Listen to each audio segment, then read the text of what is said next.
Welcome back to Tap. This is a solo episode from me, Mannah, on the book from Alan Watts called Psychotherapy, East and West. And if you haven't been with me before, well, then you won't know this, but that's why I'm going to say it. So I try to stay as close to the text I'm reading as possible. Even when I'm not exactly quoting, I want to try to use some of the words in there to summarize parts so that I'm not too far away, even if my understanding is lacking at that specific area. My intention for reading this with you, sharing this with you, what I've read, is to spread ideas, spread awareness around this older literature that I'm kind of sent into is easily forgotten. It's just maybe referred to and we're not exactly sure what the book is about. And this is old, but it's not that old. It's from 1960. And of course, my focus is around how to live better. And yeah, this time I honestly just wanted to write down the whole book because I feel he has many good quotes and many good topics where you get like, oh yeah, this topic. But then, of course, it never really ends where you think it's gonna end, and that's part of the fun. But it would be silly to write down the whole book. This is not an audiobook. This is not me reading a book aloud, even though I'm gonna read passages. But I'm just saying that it was hard to choose, and that's something for you to keep in mind. That's why I'm bringing it up here in the disclaimer, because there are pieces that I'm not even mentioning, and you might, if you read the book, be like, why? Probably you can't remember when you read the book, right? But if you were to compare the book to what I'm about to say, you're going to realize I'm leaving out big chunks of it. And it's simply just for it to be, not to go on forever. Alan Watts was an English writer, speaker, and he was speaking about texts that he interpreted within the Buddhist and the Eastern context, that sort of philosophy, and then interpreting that to the Western audience. And that's very much on target in terms of what today is going to be about. He was born the 6th of January 1915, and I have a time called 6:20 in the morning, who knows, but probably around then. So he has mostly in the modality of cardinal, and then a lot of earth energy. Isn't it interesting? I'm sure he incarnated on a higher spiritual level. Remember, if you have tuned into the chapter on the levels where on which you can incarnate, at least in the system of Jeffrey Wolf-Green. I've walked you through that some chapters ago, and I'm pretty sure he's gonna be in that spiritual top somewhere, just because of his insights. But to think about where the earth comes in and where specifically Capricorn. So he's a Capricorn, and he has both Mars and Mercury right there next to the sun.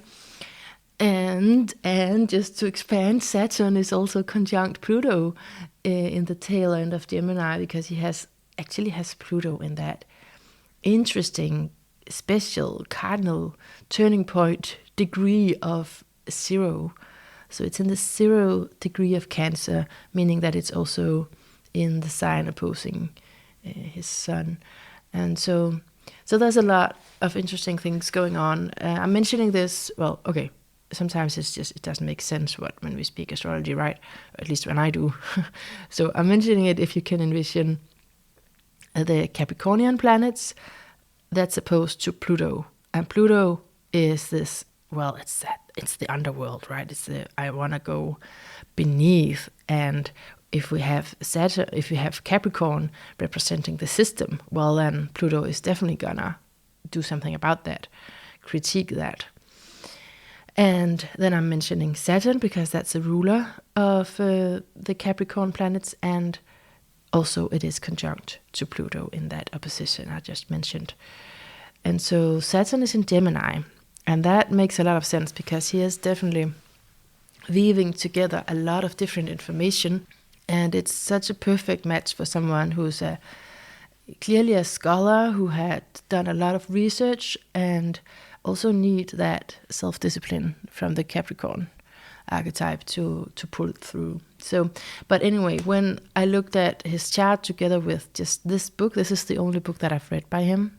Sorry about that, because I'm sure if I've read several books, I could kind of, refer back and forth. But this is just where we're at. This one book, and but when I look at his chart compared to that, it's pretty clear that he does speak about responsibility like a good Capricorn, right? There's a lot of responsibility, and he doesn't like, for example, the Freudian idea, the concept of the unconscious, because the unconscious can be used as an excuse, as a way for the client to avoid responsibility. So I thought that was pretty on target with being a Capricorn, even though there's also a lot of critique of what he calls the social institutions. That's a Capricornian thing. So that's the critique of it. With that opposition with Pluto, he talks about the social institution of the separate ego. So it's a whole thing. And I hope that we're gonna go into it. I hope we are gonna get closer to an understanding of it. We're definitely gonna go into it. Let's see if we can understand it. I have a bunch of notes, and I think like the first part is pretty where I've tried to orchestrate it in terms of topics. That's what you would do, right? Kind of organize it in terms of what are we actually speaking about. And then in the end, I'm gonna say that then it's more just freestyling a little bit, taking pieces of what he said, and just wanted to mention that in this chapter as well. And that is again pointing to the fact that I'm not incorporating the whole book because that's just simply too much. Okay, but this is plenty what's gonna go on today. So thank you so much for being here. I have had some throat issues, been sick again, like many of you I hear when I speak to people from all over. There's a lot of these viruses going on still. And so I'm just gonna cuddle up with my tea and invite you to do the same, or to lie down and just take this in, because this is just a little service of sharing what's in a book, and there's no urgency to do anything about it. It's just take it in, if you will. Okay. So again, it was written in 1960. Psychotherapy, East and West is the title. And it's about Eastern disciplines, Buddhism, Vedanta, yoga and Taoism, and then Western modern psychotherapy, because they resemble each other. Even though the discipline of psychotherapy will view itself as more of a practical science, then it is also in the region of spirit. And both the esoteric religions and psychotherapy has the concern of bringing changes in consciousness. Now, Alan Watts' aim of this book is to provoke thought as the comparison brings out hidden and highly important aspects of both psychotherapy and the Eastern disciplines. He refers to them as the way of liberation. Just so you know, when I say liberation or the way of liberation, that's the Eastern philosophy under one roof. Now, psychotherapists have been more interested in changes in consciousness of disturbed people, and the disciplines of liberation are concerned with changing the consciousness of a normal, socially adjusted group of people. But Alan Watts says, and I love this, it is increasingly apparent to psychotherapies that the normal state of consciousness in our culture is both the context and the breeding ground of mental disease. Did you get that? I'm not trying to... I'm sure you got it, but I just want to say it again because I really love it. Okay, so he's saying that it's increasingly apparent that the normal state of consciousness in our culture is both the context and the breeding ground of mental disease. Historically, Western psychology has directed itself to the study of the psyche as a clinical entity, and psychology is connected to the scientific revolution. It is impossible to separate psychological patterns from chemical changes or biological forms or sociology when we study human behavior. And so we have neuropsychiatry, sociobiology, biophysics, and geopolitics. The divisions of scientific knowledge begin to run together because they are far enough advanced to see that the world itself runs together, however clear-cut its part may have seemed to be. Whereas Eastern cultures have not characterized mind and matter, soul and body, and Hinduism and Buddhism are impossible to classify as religions, philosophies, sciences, even mythologies, because departmentalization is foreign to them, even in so basic a form as separation of the spiritual and the material. Hinduism, Islam, Judaism is a whole culture.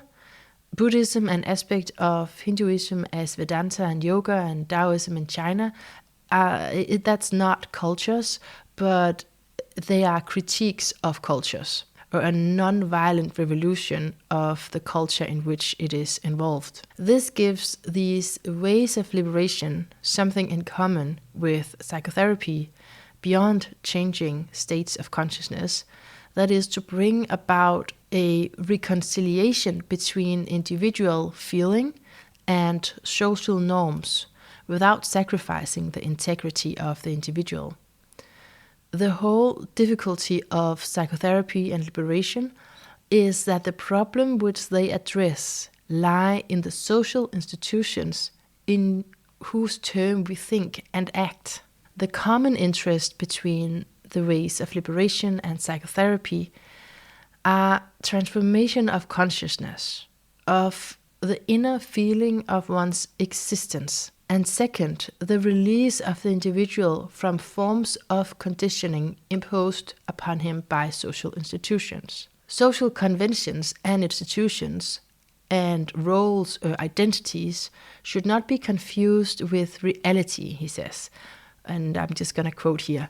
For when a man no longer confuses himself with the definition of himself that others have given him, he is at once universal and unique. He is universal by virtue of the inseparability of his organism from the cosmos. He is unique in that he is just this organism and not any stereotype of role, class, or identity assumed for the convenience of social communication. So I really love this part. This is just me, Mannah, blending, middling. I just want to say that I love this part about how we cannot isolate the individual from the cultural patterns. I feel we often forget that. And he talks about the hidden metaphysical assumptions only become clear as we step outside the systems in which we are involved. And how to do that is through intercultural comparison. He stresses that liberation do not involve loss or destruction of the ego. It means seeing through the ego. It means the release in which we become aware of the primordial repression, which is responsible for the feeling that life is a problem. The paradox of the situation is that society gives us the idea that the mind or the ego is inside the skin and that it acts on its own apart from society. Alan Watts says that the boundary of the organism is also the boundary of its environment. And organism, I just want to clarify, is, well, more in nature, but it's also just your nature, it's you. Just like if you're thinking about what organism is talking about, it's actually just humans. His point is that we gain better understanding by describing this boundary and its movements as belonging to both the organism and its environment, but not ascribe the origin of movement to either side, as in Buddhism, where the form is inseparable from its context. He then starts to refer, and he talks a lot about this, the social game. He refers to the social game, where the members are to play as if they were independent agents, but they are not to know that they are just playing.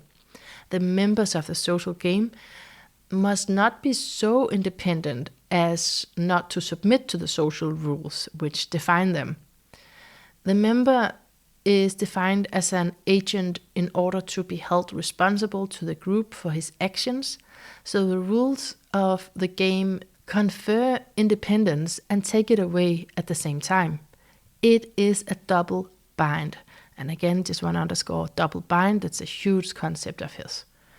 It is a double bind where the individual is called upon to take two mutually exclusive courses of action and at the same time is prevented from being able to comment on the paradox. You're damned if you do and you're damned if you don't, and you mustn't realize it.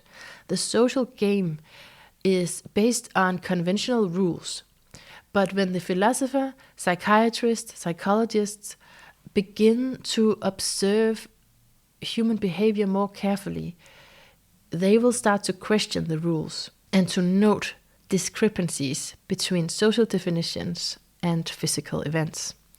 In Zen Buddhism terms of no mind, the liberated man does not feel himself to be an agent. The man is united with the divine and he knows that he does nothing at all. Through insight and understanding, he can break the double bind which society imposes. One can play the game all the better for seeing that it is a game and not laws of nature. Our normal perception, in other words, is a type of hypnotic illusion. The feeling of having an ego is pure hypnosis. Society is persuading the individual to do what it wants by making it appear that its commands are the individual's inmost self. What we want is what you want, and that is a double bind. As when a mother says to her child who is longing to slush around in a mud puddle, "Now, darling, you don't want to get into that mud." That is misinformation, and this is the great social lie. His hypothesis is that liberation is not just from the physical world. Liberation is from illusion, the maya of social institutions, including language, logic, and their constructs that modify our feeling of the world. For what we mean by the real physical world is obviously determined by social institutions. To be hypnotized is to pretend unconsciously that the hypnotist is invisible, or the game is serious, or that I am inside my skin and that my field of vision is outside. As long as the individual is unliberated, he will continue to reincarnate. Okay, let's slow down and try to understand this point, because I had some fun trying to get this, and I'm not, of course, sure that I got it completely, but it makes more sense to me now, so I'll share what makes sense to me. So Buddhists and Vedantists who understand their own doctrines profoundly, he says, they are in fact liberated, and they do not believe in reincarnation in any liberal sense. Reincarnation is not understood literally as the successive re-embodiment of an individual ego or an individual chain of karma or causally connected behavior. Reincarnation is understood symbolically rather than physically. The liberation involved, among other things, the realization that the Hindu cosmology was a myth, and that it is consistent with the view in India where liberation went hand in hand with renunciation of caste. The individual ceased to identify himself with his socially defined role. Okay, I must admit that I was confused here, because thinking, is reincarnation only symbolically, because I personally adopted it as something quite literal, but it is the Buddhist view that it's an illusion, reincarnation, but then they believe in that illusion. And that's a bit of a paradox. And where Westerners take in that idea of reincarnation, yeah, that's good, because then you get another chance or something like that. Then Buddhists actually concerned with getting out of being reincarnated. Let's actually read a quote, and just because I have it only on ebook, I'm not serving you with pages, but it's in there. It's in like the first section of the book. And he doesn't want to dwell too much on reincarnation. That's why I just want to get this out of the way, because it did confuse me a bit. But he says that I do not wish to dwell tediously on the theme of understanding reincarnation symbolically rather than physically, but it is somewhat crucial for realizing that Maya lies in the social sphere of description and thought, and not in the larger sphere of natural and physical relations. Something should, however, be said as to the Buddha's own attitude to the problem insofar as it can be recovered. It is clear from the canonical texts that he denied the reality of any substantial ego, but that he neither denied nor affirmed the possibility of past or future lives. He considered it irrelevant because he was concerned with man's liberation not from the physical world but from the egocentric style of consciousness. Whether such liberation did or did not terminate the continuity of individual existence as a physical organism was quite beside the point. And I'm continuing a little bit further down.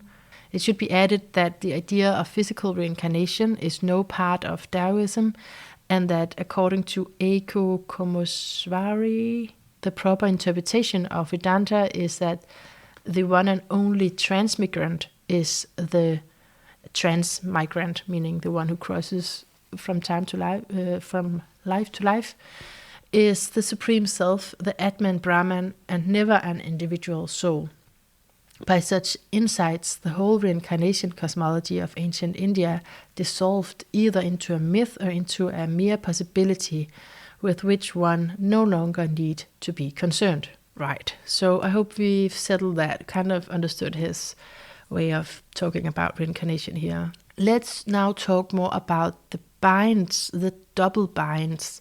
He refers to J. Haley, the art of psychoanalysis, as someone who really inspired him. And he says that when an individual goes to a psychotherapist for liberation of some problem, he can ask questions like, how can I escape from my birth and death to be saved? How can I get out of these extreme depressions? How can I stop myself drinking so much?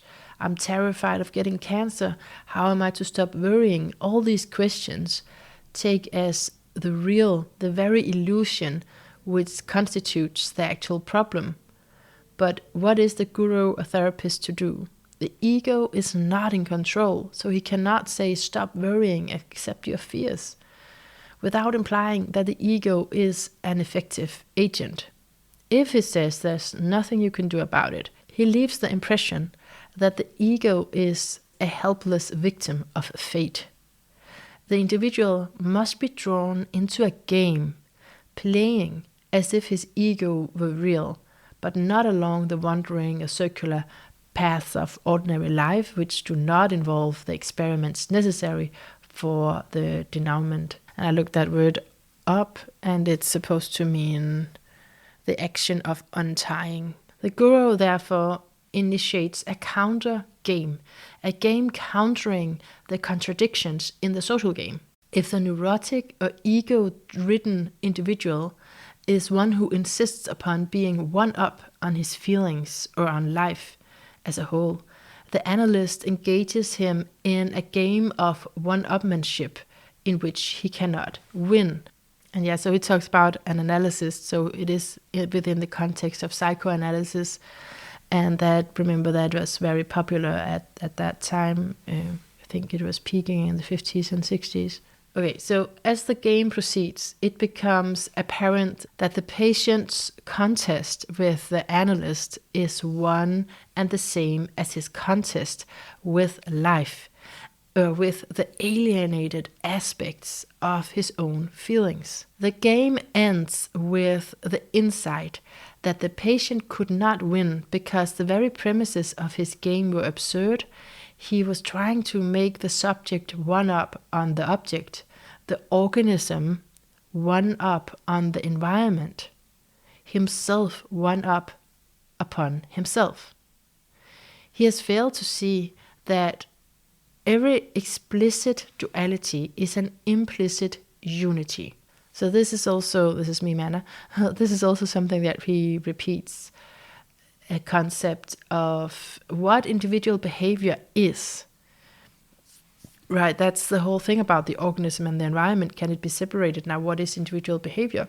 And so in Buddhism, they pair insight with compassion.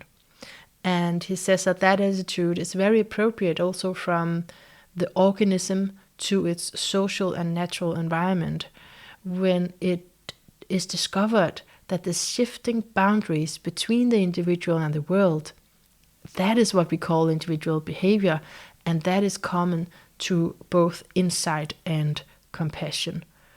He says, my outline, which is not just the outline of my skin, but of every organ and cell in my body, is also the inline of the world. Seeing this, I feel the world. There is no way of standing outside nature as to interfere with it. The organism of man does not confront the world. He is in the world. And when Alan Watts talks about the Taoist position, he has a mention of Wittgenstein in there, is that while there may be logical problems, there are no natural problems in Taoism. In nature, and what is called the Tao, or the way, does not pursue any purpose, are not meeting any difficulties. As a therapist, as a Taoist therapist, you are passive and you trust in the wisdom of the positive growth potential of every human being to work out the solution of the problem, as he learns to state it clearly, at least, to state the problem clearly. And Alan Watts concludes here that Taoism shows a deep and intelligent interest in the patterns and processes of the natural world, and a desire to model human life upon observable principles of nature as distinct from the arbitrary principle of social order resting upon violence. In other words, social conventions in direct contradiction with physical patterns cannot support an enduring society, and so the competitive rat race must not be taken seriously, unless, he says ironically, nervous breakdowns are to become as common as colds. And what do we have now in 2024? What is the worst in our societies? Is it common colds, flus? Surely is. But is it also nervous breakdowns, or what we call to have stress, right? It's just my reflection there. But so he says that psychotherapy is no less so in our own age, advocating ways of life that are consistent with human biology rather than with social tradition. In Chinese and Japanese culture, the Zen master is a great authority figure, far more so than the father or the grandfather. And the student meets with the Zen master in the most formal circumstances. And that's done to impress the student. It's the very mastery of a certain kind of a bluff in which the master has the same confidence as an accomplished player of poker. Westerners often ask whether it is absolutely necessary to go through such a disciplinary mill as Zen in order to attain liberation. Is there no more efficient ways? And Alan Watts answers that the more you believe liberation is something which you can get, the harder you have to work. Liberation is attractive to the degree that one's ego seems to be a problem. So just to know what the disciplinary mill is, here is just a quote around the meditation hours. Zen students spend many hours in meditation, sitting cross-legged with his fellow students in the Zendo meditation hall, watched by alert monks with warning sticks to beat the back of those who fall asleep or go into trance. Meditation in Zen is first an attempt to attain perfect concentration and control of thought by counting one's breath, and second, a period for devoting one's whole attention to the koan in quest of a solution. Students are urged to devote their minds exclusively to the koan, holding its question before them with all their energy, but looking at it rather than thinking about it, since the solution is not to be found in an intellectual answer. Looking at this from the outside, we can see that the master has tricked the student into putting himself voluntarily into an extreme double bind. In the first place, he is asked to show his naked and genuine self in the presence of one who represents the full authority of the culture and who is felt to be the most acute judge of character. In the second, he is asked to be spontaneous in circumstances where he can hardly be anything but deliberate. In the third place, he is asked to concentrate on something without thinking about it. In the fourth place, he cannot comment on the bind because the master will even forcibly reject all verbal comments.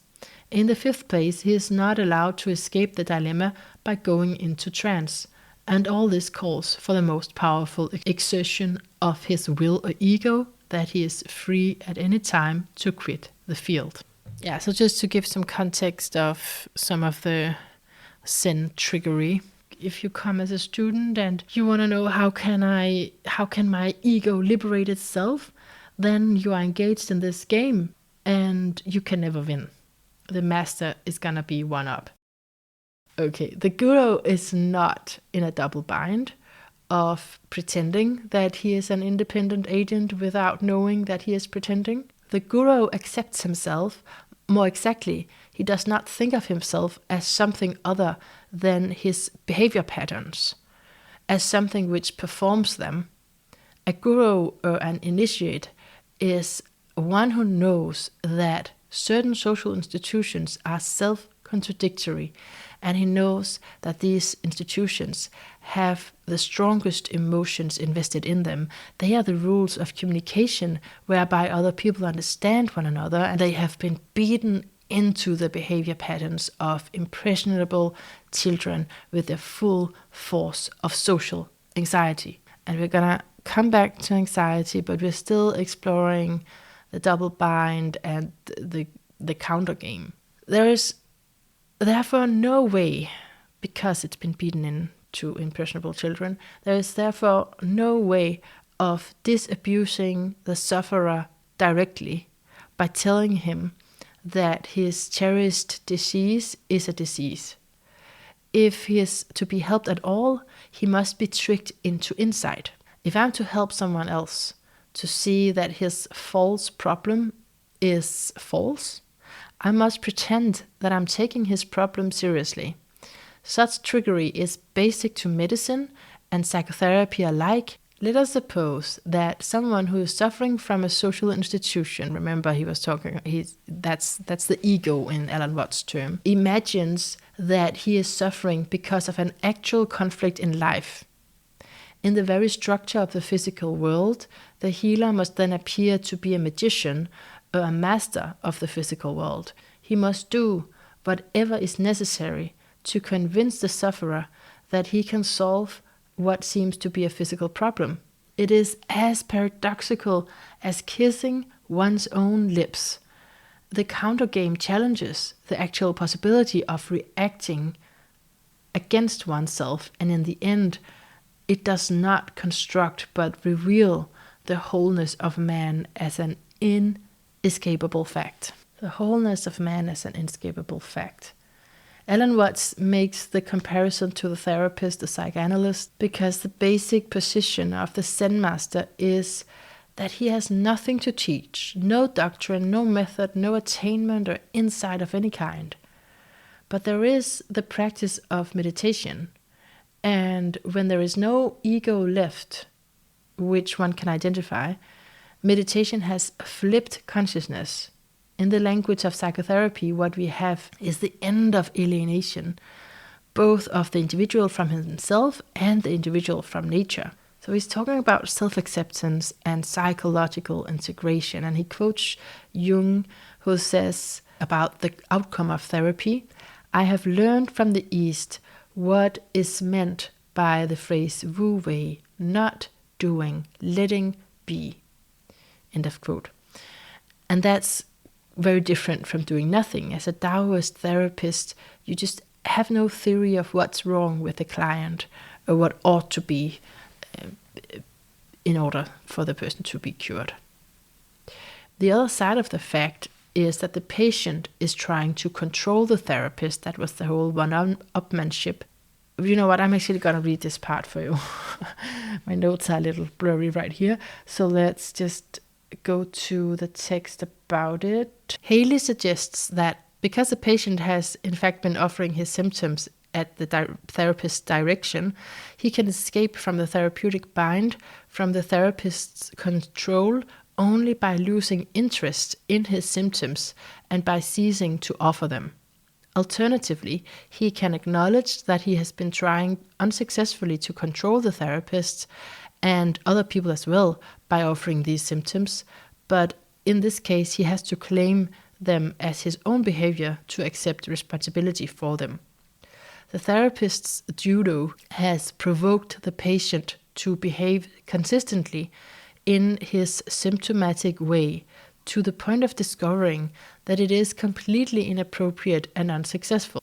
So what this is about how to come out of the double bind now in the therapeutic setting. The double bind because the patient behaves in a way and that reveals himself and his defenses. So it's this feeling of being transparent to the therapist. And if the patient leaves therapy, he's resisting. He gets that label, he's resisting. If he goes blank and tries to frustrate this maneuver by blocking himself, the therapist may gently imply that this too is revealing that there must be something that he is extremely anxious to conceal. Now, what I was started to say before is that the other side of it is if the client or the patient is trying to get help without having to be aware of himself.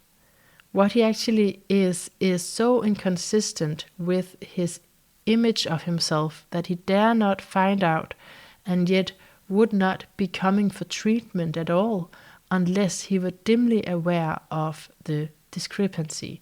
The therapist bucks the patient by suggesting that he cannot really conceal himself, but at the same time he indicates that his own attitude is one of complete acceptance and friendliness. As the therapeutic relationship proceeds, the patient discovers that all his attempts at blocking and self-concealment are absurd, that he is locked in a situation from which the only escape is simply to be what he is without restraint. At this point, the patient simply stops pretending. He has not learned to be himself as if that was something which one can do. He learns rather that there is nothing he can do not to be himself. That is just another way of saying that he has ceased to identify himself with his ego, with the image of himself which society has forced upon him. And when that is the outcome of therapy, that is the same as liberation. It is an integrated individual that is integrated with his own external world and also with his involuntary and spontaneous aspects. And yet, Alan Watts says that it doesn't quite do it like the Eastern ways, where it's also a challenge to the conventions of perception. But then he quotes someone from Gestalt therapy, Yeah, let's just read that. It is meaningless to define a breather without air, a walker without gravity and ground. The definition of an organism is the definition of an organism/environment field, and the contact boundary is, so to speak, the specific organ of awareness of the novel situation in the field. Yeah, so that's really on the topic of challenging the illusions of separateness. Just another quote from Haley. Whatever a therapist says or does not say in response to a patient will circumscribe the patient's behavior. Even if a therapist says, I'm not going to tell you what to do, when a patient asks for direction, he is still directing the patient not to ask him what to do. If a patient complains to a therapist and the therapist is silent, the silence is inevitably a comment on the patient's behavior. Now, if the therapist's intention were to attack and accuse the patient, we might feel that this strategy gave him a very unfair advantage. But in fact, the imposition of this particular bind simply exposes the bind which has already been imposed upon the patient by society. He would never have fallen into the therapist's trap if he had not first been tricked into disowning himself and his own feelings by accepting the fiction that he is an ego, a soul, and not his entire organism.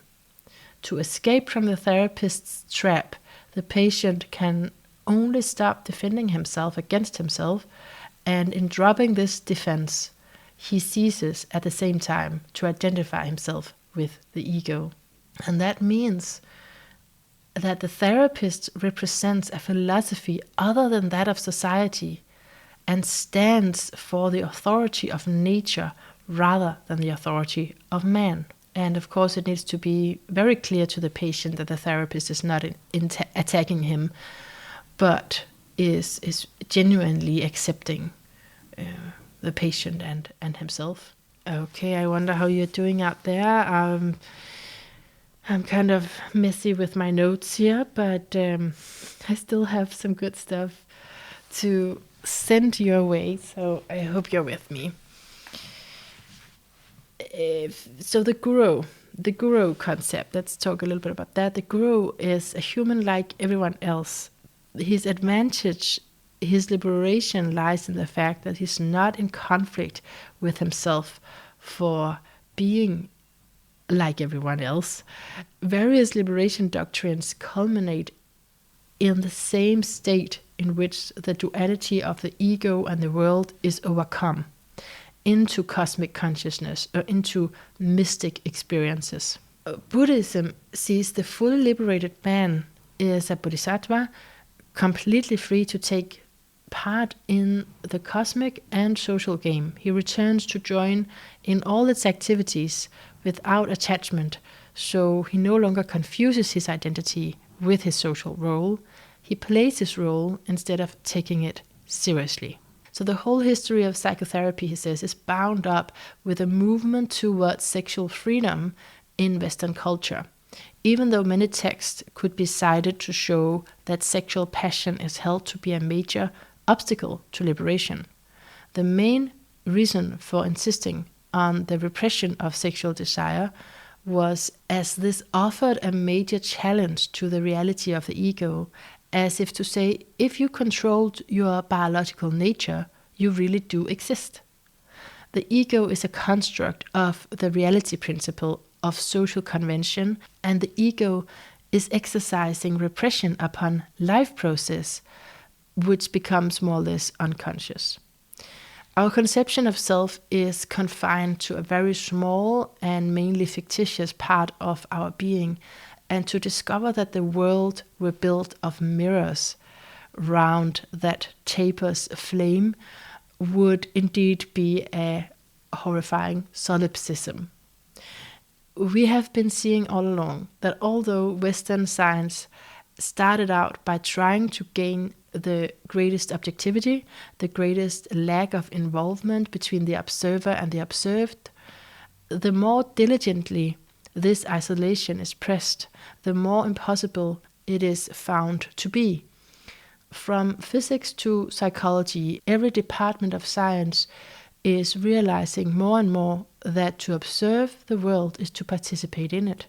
The world we are coming to know theoretically bears little resemblance to the world that we feel, because social conventions lag far behind the flight of theoretical knowledge, yet today's moral is conduct that furthers the survival of society.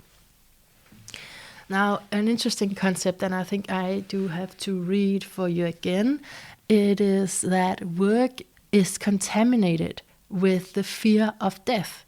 For work is what must be done in order to survive. Let's go to the book again. Why is it not obvious that to make survival necessary is to make it a burden? Life is above all a spontaneous process, and as we have seen, to command spontaneity, to say that one must live, is the basic contradiction imposing the double bind on us all. To take sides is always the first step in a game, and to choose life against death, being against non-being, is only to pretend that they are separable. Yet it is represented to us as the ultimate serious choice. And he says that modern astronomy and cosmology are coming close to a vision of the universe where space is no longer the inert container of the galaxies, but an integral part of their form. Form encloses space just as much as space encloses form. And then he has a quote from the Zen master Zheng Chuan. The perfect way is without difficulty, save that it avoids picking and choosing. If you want to get to the plain truth, be not concerned with right and wrong. The conflict between right and wrong is the sickness of the mind. And so he concludes here that in a universe of relativity, all choosing, all taking of sides is playful. To know the relativity of light and darkness is not to be able to gaze unblinkingly into the sun. To know the relativity of up and down is not to be able to fall upward. To feel urgency without compulsion is the seemingly paradoxical way of describing what it is like for a feeling to arise spontaneously without its happening to a feeler.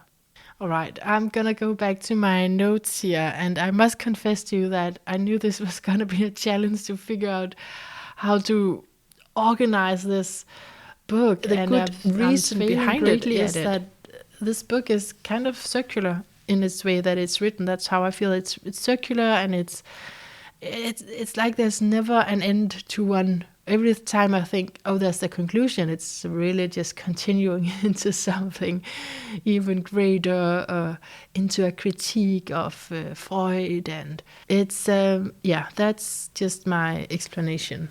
There's less organized structure in this chapter that you're listening to, and thank you for still sticking around. Psychoanalysts have pointed out the degree to which the objective, rigorous, analytical spirit of science is an expression of hostility, an attempt to render the physical world perfectly sterile. Everything is scrubbed clean of mystery until it is quite dead. I love this quote. But a social group cannot annihilate its enemy without discovering that it has lost a friend. Scientific thought in opposition to the senses, the brain as an obstacle to scientific thought, the real awakening of liberation is to realize that all choices between opposites are the separation of inseparables. Yeah, so Eastern philosophy is full of seeming paradoxes: to act without action, to think without thought, to love without attachment. It is a universe of relativity, of taking all sides. As long as there seems to be a basic incompatibility between instinct and reason, eros and civilization, there must remain an insolvable moral problem. When we teach children to think of themselves as the duality of ego and instinct, controller and controlled. It is nothing but a strategy. And here Alan Watts is again critiquing Freud's dualism, because it creates fear that the unrepressed body will turn out to be a wild animal. Actually, humans are organisms that can discipline themselves, he says. Everything that fights against the body and death becomes death and incapable of spontaneity and delight. Liberation is the capacity to be all that one is without repression or alienation. Liberation is not the release of the soul from the body, because you know that we could just then commit suicide, right? It is recovery from the tactile split between soul and the body, which seems to be necessary for the social discipline of the young. Psychotherapy and liberation are completed in the moment when shame and guilt collapse, when the organism is no longer compelled to defend itself for being an organism, and when the individual is ready to own his own unconscious behavior. But if science is to become our way of liberation, its theory must be translated into feeling. Shortly after I had read one of the most fascinating accounts of the new unitary view of man in the world, The Next Development in Man by biophysicist L.L. White, I put this very problem to the author. He replied that it had never occurred to him, and that so far as he was concerned, the feeling should naturally follow from a thorough comprehension of the theory. I was asking, in other words, whether science could not comprise a yoga, a discipline for realizing its view as what psychologists call insights over and above verbal understanding. There may be some truth in what White said, after all, when it has been pointed out to us that the following two-dimensional figure is a cube. We feel it to be. But it is extremely difficult to point out insights which go against common sense and social standards of sanity. Again, an excellent quote, don't you think? I'll just repeat it. It is extremely difficult to point out insights which go against common sense and social standards of sanity, just as it is difficult for the convention of perspective to suggest depth to a member of a culture in which it is not used. Science in psychotherapy have done much to liberate us from the prison of isolation from nature, in which we were supposed to renounce errors, despise the physical organism, and rest all our hopes in a supernatural world to come later. But this liberation is by no means complete, because the 19th century naturalism was a basis for a technological assault on nature without precedence in history. So the liberation, in other words, is a very partial affair, even for the small minority which has fully understood and accepted it. It leaves us still as strangers in the cosmos, without the judgment of God, but also without his love, without the terror of hell, but also without the hopes of heaven, without many of the physical agonies of the pre-scientific times, but also without the sense that human life has any meaning. Oh my God, how are you feeling? I'm like, this is so interesting. We must get rid of the idea that we ought to not have such feelings, and the relative new existential school goes so far to say that anxiety and guilt are inseparable from human life. Remember, I said we would return to anxiety. This is now. To be conscious is to know that being is relative to non-being, and that the possibility of ceasing to be is present at every moment and certain in the end. Here is the root of basic anguish of being alive, which is approximately to the Buddhist dukkha, the chronic suffering from which the Buddha proposed deliverance. The strength of our psychotherapies lies in the attitude rather than in their theories and techniques, but in the acceptance of a psychological reality, Therapy is healing, making whole, and any system which leaves the individual upon one horn of the dualistic dilemma is at best the achievement of courageous despair. Freud said that ego arises out of the tension between the libido and culture. The ego is a social artifact, but Freud did not see that the ego was an inappropriate adaptation. He saw that it was a social convention, it was self-contradictory, but he did not see it as unnecessary. He could not conceive of consciousness without the duality of subject and object. In all directions, we use the means of life to justify the ends. We read, we go to concerts to improve our minds or to be relaxed or to improve our work. You must have a reason for what you do, but the statement is more of a command than observation. As soon as the ego is divided from the world, like the effect from the cause, it seems to be a puppet of motivations, which are really the disowned parts of ourselves. If we could see ourselves as whole, differing positions in the unified field of the world, we should see that we are unmotivated, for the whole floats freely, does not rest upon something beyond itself. The existentialists are right in saying that non-being and death give being a being its authenticity. But anxiety is the repression of death.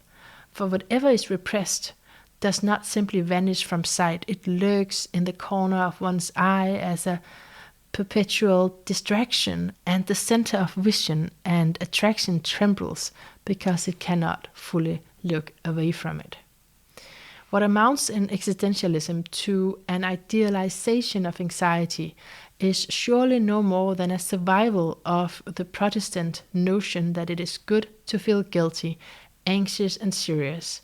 This is quite a different matter from admitting honestly that this is how one feels, thereby breaking the vicious cycle of anxiety. To be anxious about being anxious. Okay, let's read something from the text.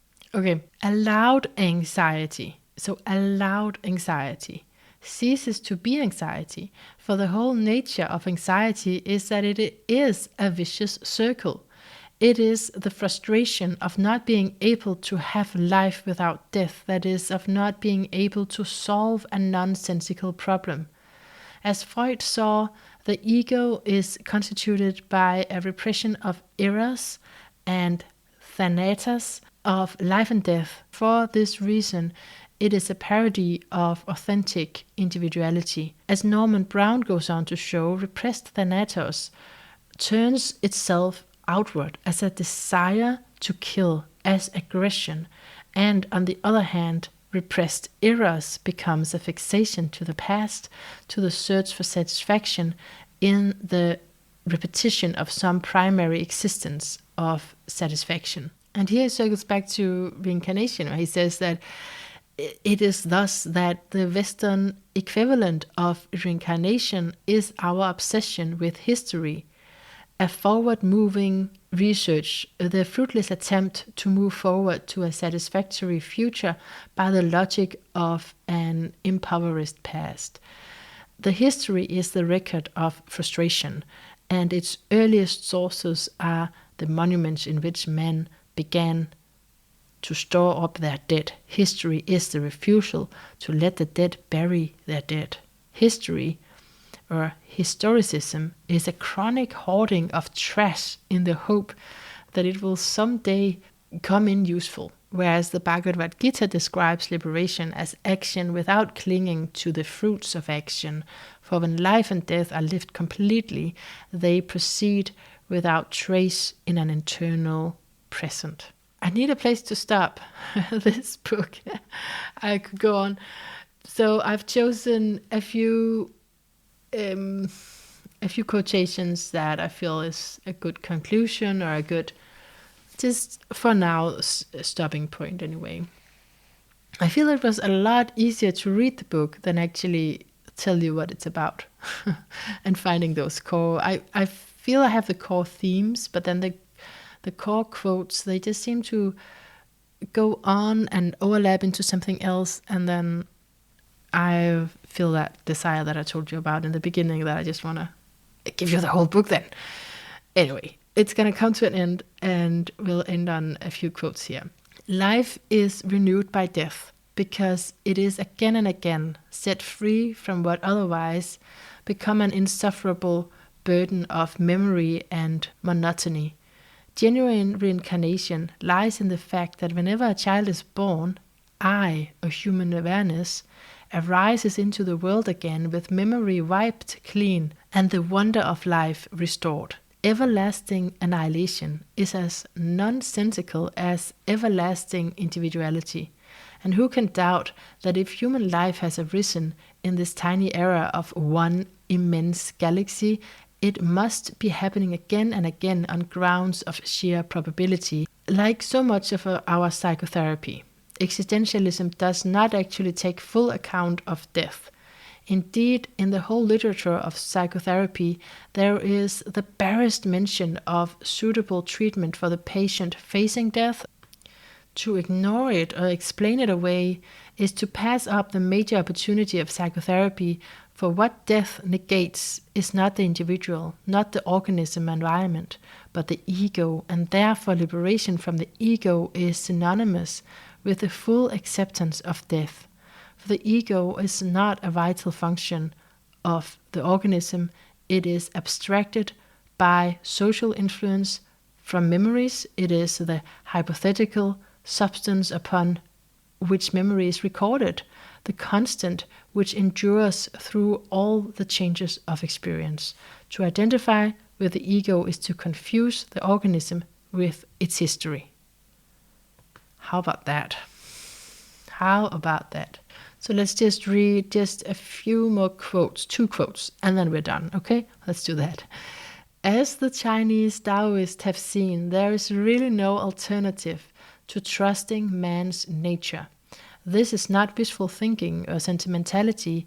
It is the most practical of practical politics, for every system of mistrust and authoritarian control is also human. The will of the would-be saint can be as corrupt as his passions, and the intellect can be as misguided as his instincts.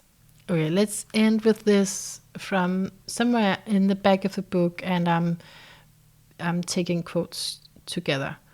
From the standpoint of genuine liberation, there are no inferior people, because the ego never actually exists.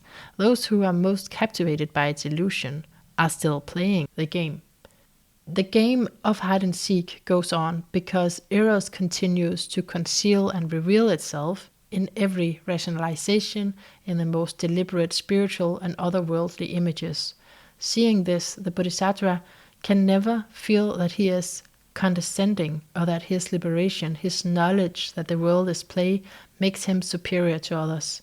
That he works for their liberation at all is only because of his compassion for them in the agony they feel when the game is unconscious. Hopefully there was something in this for you. I think if you're here, then there is. That's the way my mind likes to think anyway.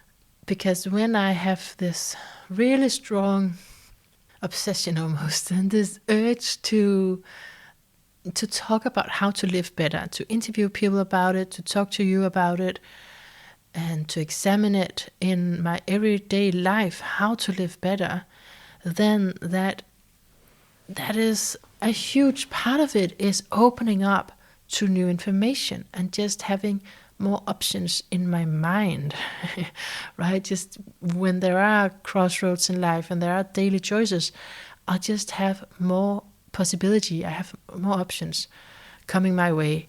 There's a greater vision field, if you will. So thank you so much for being here, and I want to give you the reminder that therapeutic astrology for me, and hopefully for you, is a place to call whole.